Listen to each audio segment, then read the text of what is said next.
Assalamualaikum warahmatullahi wabarakatuh. Apa yang bisa kita korbankan untuk saudara-saudara kita yang setengah menjadi korban? Mundur dikit tentang korban. Sisi lain, Nabi Allah Ibrahim, nabi kaya. Beberapa nabi memang kaya tuh. Nabi Sulaiman, nabi kaya. Nabi kaya. Pernah beliau nyembelih hewan, onta 300 ekor, kambing 1000. Dagingnya habis dibagiin fakir miskin.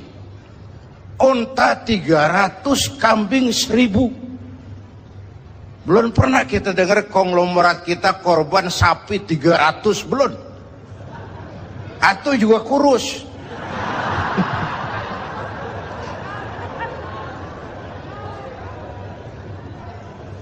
Onta 300, kambing 1000 disembelih, dagingnya habis dibagiin fakir miskin.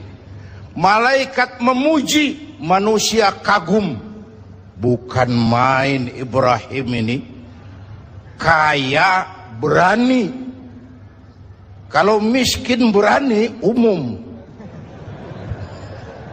Kepepet. Kaya berani. Sekali nyembelih hewan, onta 300, kambing 1000. Dikagumi malaikat, dipuji manusia, timbul sifat manusiawi beliau. Kalau onta 300, kambing 1000 mah kecil. Jangan onta, jangan kambing. Andai kata saya punya anak sekalipun, diperintahkan untuk disembelih, akan saya sembelih untuk mendekatkan diri kepada Allah. Tuh keluar tuh ucapan. Kenapa? Waktu itu beliau belum punya anak, jadi ngomongnya enak. Tuh biasa bahasa kampanye.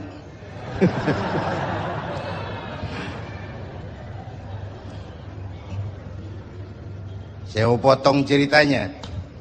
Setelah punya anak bernama Ismail dari Siti Hajar, falamma balagha ma'ahu sa'ya, ketika Ismail sudah pandai usaha, sedang lucu-lucunya, anak sebiji mata wayang sedang lucu-lucunya, dalam tidurnya beliau melihat perintah turun, ya Ibrahim ufi binuzrika, Ibrahim bayar nazarmu. Nazar apa saya? Dulu ngomong apa, ingat enggak? Jangan unta, jangan kambing, anak pun akan saya sembelih. Laksanakan omonganmu, sembelih anakmu. Paginya dipikirin, ini semalam perintah Allah apa bisikan setan? Kalau bisikan setan jelas amat. Kalau perintah Allah kebangetan amat. Anak satu-satunya suruh potong, nenek-nenek kayak yang tuaan.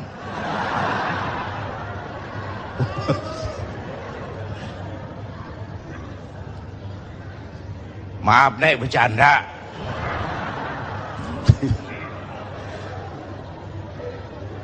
Tiga malam berturut-turut turun perintah itu, yakinlah Ibrahim ini perintah Allah.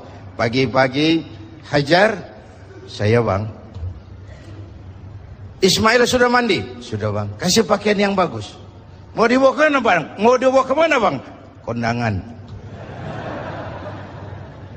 Berangkatlah anak dan bapak, dilepas pandangan mata sang ibu. Saat itu iblis repot. Kapan dan dimanapun saja, kalau ada orang mau taat, ada orang mau ibadah, iblis repot. Gila ini. Anak sendiri mau dipotong. Kalau orang tiap orang imannya begini, sepi nerakanya. Ini harus digagalkan ini, harus digagalkan ini. Iblis datang kepada Nabi Ibrahim. Ibrahim, mau kemana kamu? Ke Jabal Kurban, ke bukit. Mau ngapain? Nyembelih anak saya. Kenapa kau sembelih? Perintah Allah. Oh jangan, Allah mah sentimen sama ente. Dia nggak pengen ente punya keturunan, makanya disuruh potong. Jangan, saya mah kasih tahu nih, kita kan CS. Ini kalau bahasa Qur'annya, wa inni lakum minan nasihin. Saya kasih saran yang bagus, jangan dilaksanakan. Ini perintah Allah, iblis. Gak ada urusan sama kamu. Minggir. Suami mantap, iblis mikir lagi. Lewat bininya nih kali ini. Bisa digagalin. Biasanya kan perempuan lebih tinggi perasaannya dari pikirannya. Nih bisa nih digoda nih. Datang iblis kepada Siti Hajar. Hajar, kamu tahu mau dibawa ke mana anakmu sama suamimu? Gak tahu, katanya mau kondangan. Kamu dibohongin, mana ada orang kondangan bawa tambang sama pisau. Anakmu mau disembelih. Lah kok tegel-tegel itu? Kok sampai hati nyembelih anaknya sendiri? Katanya perintah Tuhannya Allah. Perintah Allah. Iblis, kalau memang ini perintah Allah, jangankan cuma anakku Ismail, aku ibunya mau ikut disembelih. Gak ada urusan sama kamu. Minggir. Iblis ini lebih gila dari lakinya nih. Malah mau ikut minta dipotong sekalian. Dikira perempuan imannya lemah, malah mantep. Suami mantap, istri mantap, tinggal satu harapannya, lewat Ismail kecil nih. Namanya juga ABG nih, anak baru gede nih, gampang nih urusan nih. Datang iblis kepada Ismail. Ismail, ya om. Namanya ABG. Bener, ya? Om iblis. Kamu tahu mau dibawa kemana sama bapakmu? Gak tahu. Kamu mau disembelih? Disembelih. Kok sampai hati bapak nyembelih saya? Katanya perintah Allah, Tuhanmu itu. Perintah Allah. Kalau perintah Allah itu, iblis, zahir batin saya siap, zahir batin saya ikhlas. Gak ada urusan sama kamu, iblis. Minggir. Iblis mau ngomong lagi, Ismail kecil ngambil kerikil. Idhab ya la'in, pergi laknat, terkutuk kamu. Itu yang disimbolkan ngelontar tuh, hiajiah. Itu simbol permusuhan abadi manusia sama iblis. Di Mina iblis kita sambitin, sampai pancoran tetap kita musuhin. Ini kan jamaah haji kita disuruh doang gembes banget ngelontarnya. Bismillah, Allahu Akbar, joger. Gak ada kerikil, sendal, duar. Ngelontar setan. Selesai haji, selesai. Pulang ke tanah air, pulang. Sampai di Jakarta, ditemenin lagi setan. Tuh setan nyengir dong, lu kemarin nyambitin gue bohong-bohongan lo. Sekarang berteman lagi. Simbol permusuhan abadi manusia dengan iblis. Perintah dilaksanakan, Ismail diganti seekor kambing kibas, dan baru karunia lagi seorang putra yang bernama Ishak. Artinya apa? Nggak pernah rugi orang yang mau berkorban. Bapak Ibu dan pemirsa TV One yang saya hormati, pada waktu di Cangkringan bertepatan dengan Sumpah Pemuda, saya katakan bahwa kalau kita satu nusa, kalau kita satu bangsa, kalau kita satu bahasa, maka deritamu adalah deritaku, kesedihanmu adalah kesedihanku, air matamu adalah air mataku. Lalu apa yang bisa kita korbankan untuk saudara-saudara kita yang tengah menjadi korban? Pertama, saya bangga, saya bersyukur Bapak Presiden memilih berkantor di salah satu ruangan di Magelang, di kaki Gunung Merapi. Sosok dari pemimpin yang ingin dekat dengan rakyat bagaimanapun keadaan yang tengah dihadapi oleh rakyat. Ini mengingatkan ke saya waktu terjadi peristiwa hijrah. Di Mekah, diteror, di Mekah, difitnah, di Mekah, dimusuhi. Sahabat pada usul, kenapa enggak hijrah saja ya Rasul? Sabar, belum ada komando. Ketika perintah hijrah turun, sahabat dikumpulin, Nabi pidato. Tuan-tuan, labbaika ya Rasul. Perintah hijrah sudah datang. Lalu berangkatlah kalian lebih dulu ke Madinah. Tuan, kapan ya Rasul? Belakangan. Kenapa belakangan? Kan enakan bareng. Kalian tahu, yang dikejar-kejar saya. Target nomor 1 saya. Yang mau dihabisi saya. Kalau kita hijrah bareng-bareng, kita diuber terus. Tapi kalau kamu lebih dulu berangkat hijrah, kamu akan sampai dengan selamat di Madinah insya Allah. Karena saya yang mereka kejar, saya yang mereka ancam, saya yang mereka mau bunuh, tetap bertahan di Mekah. Mekah bahaya. Berangkatlah kamu selamatkan dirimu, biar saya di Mekah menghadang bahaya. Inilah pemimpin. Gak mentang-mentang turun perintah hijrah terus ngepak koper, udah ya gue duluan ya. Enggak. Keselamatan umat diutamakan. Kemaslahatan umat diutamakan. Jadi kalau presiden saja sudah berkantor di kaki Gunung Merapi, menggembirakan buat rakyat, mestinya menteri-menteri yang berkaitan juga mikir. Menko Kesra, Mensos, kalau begitu saya mesti berkantor di tempat pengungsian. Deketan lagi. Menerima sinyal, jangan boyong-boyong doang. Ada empati. Man a'ana mujahidan faqad jahada. Siapa yang membantu orang yang sedang berjuang, pada hakikatnya dia juga sudah ikut berjuang. Bapak Ibu hadirin dan pemirsa TV One yang saya hormati. Wallahu fi aunil abdi madamal abdu fi auni akhi. Allah akan selalu menolong seorang hamba selama hamba itu masih mau menolong saudaranya. Dulu ada pepatah, a friend in need is a friend indeed. Itu bahasa Jawanya begitu. A friend in need is a friend indeed. Teman sejati kelihatan waktu kita perlu. Teman sejati kelihatan waktu kita perlu. Begitulah rakyat ini. Merasa ada kok, kita punya pemerintah kok, kita punya pemimpin kok, kita nggak sendiri kok, kita punya teman kok. Sesuai dengan bidang dan kemampuan kita masing-masing. Dulu Nabi Sulaiman menggalang dana untuk mobilisasi mau jihad. Bukan cuman manusia, binatang semua pada nyumbang. Mula-mula datang gajah. Gajah nyumbang kebo. Datang kerbau, kerbau nyumbang ayam. Nyumbang kambing. Datang kambing, kambing nyumbang ayam. Datang ayam, ayam nyumbang burung. Datang burung, burung nyumbang belalang.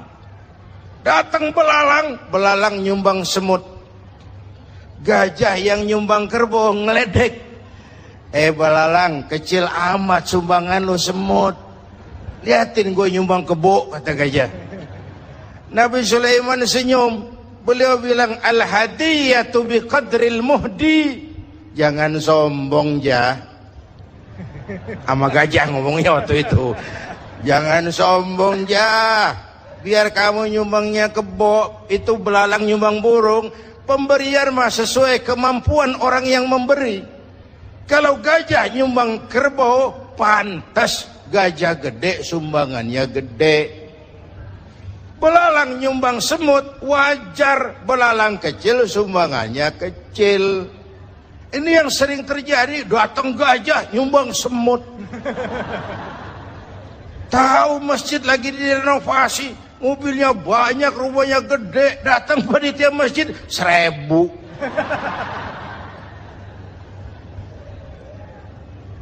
Sesuai dengan bidang dan kemampuan kita masing-masing, ada rasa kepedulian.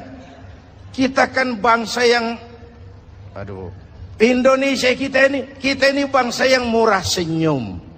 Kita bangsa yang santun. Kita bangsa yang punya semangat gotong royong. Kok belakangan kita seperti tercabut dari akar budaya kita sebagai bangsa. Tiba-tiba kita siap jadi serigala buat saudara kita yang lain. Tiba-tiba sikap gotong royong berubah menjadi individualis, menjadi hedonis, menjadi egois. Kemana itu kita yang santun? Kemana itu kita yang murah senyum? Kemana kita yang sifatnya gotong royong itu? Tercerabut dari akar budaya kita sebagai bangsa. Ini menyedihkan dan ini memalukan. Saatnya, kan kata guru saya dulu, bencana itu 3 macam. Kalau dia menimpa orang baik-baik, itu ujian.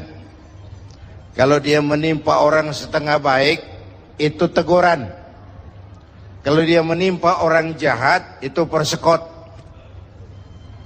Musibah menimpa orang baik-baik, ujian. Kenapa diuji? Mau naik kelas.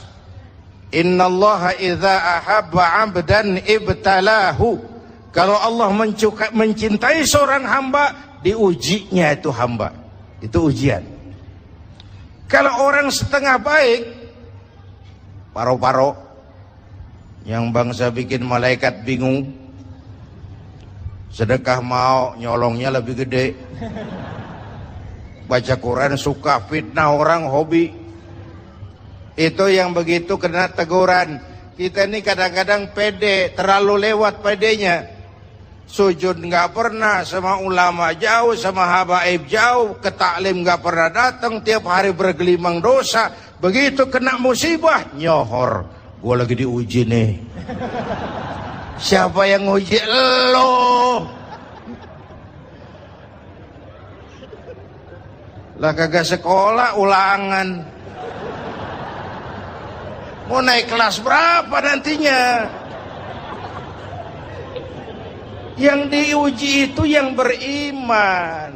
Ayolah kita introspeksi. Kalau diuji bukan saja harus sabar, tapi harus lulus. Kalau ditegur, introspeksi, perbaiki yang kurang, kurangi yang berlebihan. Nah, kalau dipersekotin udah bukan istighfar lagi, taubat mestinya udah itu. Istighfar kan dosa yang kecil-kecilan, maksudnya jolong sendal itu. Tapi kalau yang kelas-kelas kakap tuh taubat, bukan sekedar astagfirullah, taubat.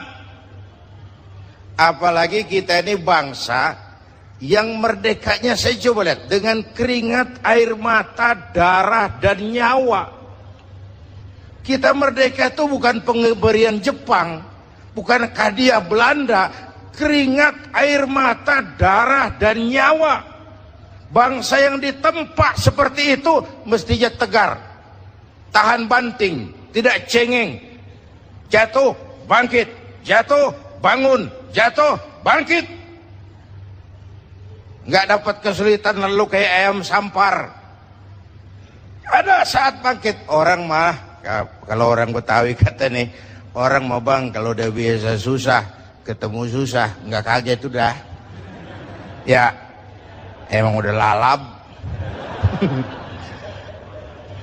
Saya santri nih, biasa makan kangkung, datang ke rumah temen dikasih kangkung, makanan gue nih, dikasih daging ayam, lah nambah, emang apa?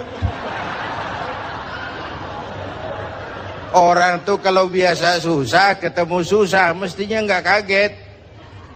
Saya santri, biasa tidur di masjid, disuruh nginep di hotel, lah pulas. Tapi yang biasa tidur di hotel, suruh nginep di masjid, encok. Kita ini bangsa yang ditempa oleh jatuh bangun. Istilah Bung Karno mengalami up and down. Up and down, timbul, tenggelam, jatuh, bangun, rebah, tengkurap, jatuh, bangun, timbul, tenggelam. Bangsa yang ditempa seperti itu mestinya jadi bangsa yang tahan bantingan. Apalagi guru kita Habib Munzir tadi bilang 1001 hikmah selalu ada di balik musibah. Jangan pernah suudzon, buruk sangka kepada Allah. Harus dengan husnuzon, baik sangka kepada Allah bahwa maslahatnya adalah untuk kepentingan juga, asal kita pandai-pandai melakukan introspeksi. Hadirin hadirat dan pemirsa TV One yang saya cintai, mendekati akhir dari siaran kita kali ini, sebelum dibacakan doa oleh guru kita Habib Munzir Al-Musawwa, saya ingin sampaikan catatan yang bersumber dari At-Taubah ayat 60. Bangsa yang paling banyak dapat bencana dan musibah itu Bani Israel. Penyebabnya ada beberapa. Pertama, kanu yakfuruna bi ayatillah, mengingkari ayat-ayat Allah, kufur kepada ayat-ayat Allah. Itu yang pertama. Yang kedua, wa yaqtulunan nabiyyina bighairi haq, mereka membunuh para nabi tanpa alasan yang benar. Bayangin, nabi dibunuh. Ini udah mbahnya preman ini. Secara fisik, di zaman kita sekarang banyak orang yang bunuh nabi. Bukan fisiknya, ajarannya yang dibunuh, sunnahnya yang ditinggalkan, kecintaan kepadanya yang dimatiin, ahli warisnya dihabisin. Itu juga membunuh para nabi. Hadirin yang saya hormati, maka kita bersyukur dengan adanya majelis Rasulullah ini menjadi benteng kita menjaga apa yang ditinggalkan baginda Rasulullah. Yang keempat, zalika bima asaw, perbuatan maksiat yang melampaui batas. Terjadi penjungkiran nilai, yang benar dicaci maki, yang salah dijadikan idola, yang hak jadi ma'ruf, yang munkar menjadi ma'ruf. Terbalik pandangan orang. Yang keempat, wa kanu ya'tadun, dan perbuatan yang sangat melampaui batas. Kalau maksiat terlalu banyak, Allah murka. Kalau Allah murka, bencana turun. Kalau turun bencana, nggak cuma orang zalim yang kena. Coba lihat Aceh, Serambi, Mekah, banyak saudara-saudara kita yang rajin sujud di sana, dihantam tsunami. Padang, negeri di mana adat basandi, sara basandi kitabullah, ribuan masjid terbangun, dihantam gempa, luluh lantak. Bencana kalau datang nggak pernah milih. Iya, kalau kita makan nangka kena getahnya, itu si resiko. Nggak makan nangka kena getahnya, itu sial dangkalan namanya. Tahu sial dangkalan? Jatuh ke sumur ketiban ember, nah itu sial dangkalan namanya. Jatuhnya udah sakit, tambah ketiban ember lagi. Bencana kalau datang nggak pernah milih. Enak kalau gempanya ngasih tahu, Kiai mohon minggir ya, mau gempa ini. Sopan bener itu gempa. Bencana kalau datang, wattaqu fitnatan la tusibanna allazina zalamu minkum khassah. Takutlah bencana yang kalau turun tidak hanya menimpa orang yang zalim di antara kamu, yang baik-baik akan terkena juga bagiannya. Oleh karena itu, semoga banyaknya bencana di negeri kita ini memberikan semangat introspeksi buat kita semua. Ayo kita perbaiki yang kurang, ayo kita kurangi yang memang berlebihan. Yang tadinya jauh, ayo kita mendekat kepada Allah. Supaya dengan demikian makhluk-makhluk yang diciptakan Allah semuanya tunduk kepada perintah Allah.